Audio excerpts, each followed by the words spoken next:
দেখুন, বলৎকার নিয়ে দুই একটা কথা বলতে চাই। হয়তো আপনারা আমার এই কথা শুনে আমার উপরে ক্ষিপ্ত হবেন, আমাকে ধর্মবিরুদ্ধ মানুষ বলবেন, হয়তো বলবেন আওয়ামী লীগের দোসর, হয়তো ডাইরেক্ট আওয়ামী লীগও বলে বসতে পারেন।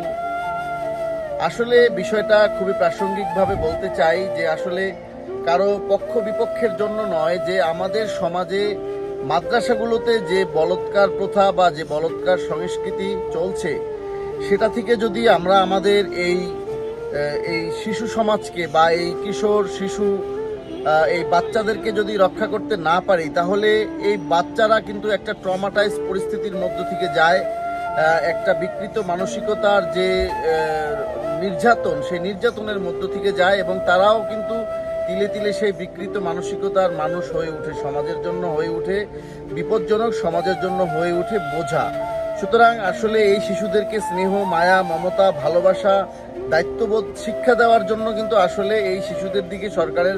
বিশেষ লক্ষ্য রাখা উচিত। অন্যথায় তারা যদি ছোটবেলা থেকেই এই টর্চার শিখে বড় হয়, বা টর্চারের মধ্য থেকে বড় হয়, ফিজিক্যাল টর্চার, মেন্টাল টর্চার, যেভাবে বাচ্চাদেরকে মারা হয়, যেভাবে রাতে বলৎকার করানো হয়, হাত পাও চাপানো হয়, এবং ধর্মের নামে যেভাবে তাদেরকে ব্যবহার করা হয়,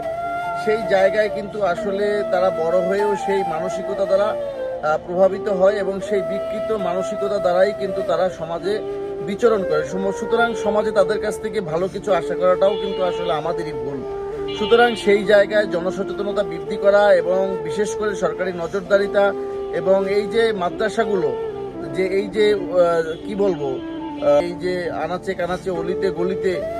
মাদ্রাসার প্রবণতা, সেই জায়গা থেকে কিন্তু আসলে একটা বিশেষ সরকারি বিধিমালায় আসা উচিত, যেখানে যেন একটা নির্দিষ্ট শিক্ষার মান, গুণগত মান ঠিক রেখে, সামাজিক জীবন ব্যবস্থার মান ঠিক রেখে যেন মাদ্রাসাগুলো পরিচালিত করা হয়, সেই দিকেও কিন্তু সরকারের বিশেষ লক্ষ্য রাখা উচিত। এভাবেই আসলে বিশেষ গুরুত্ব দিয়ে এই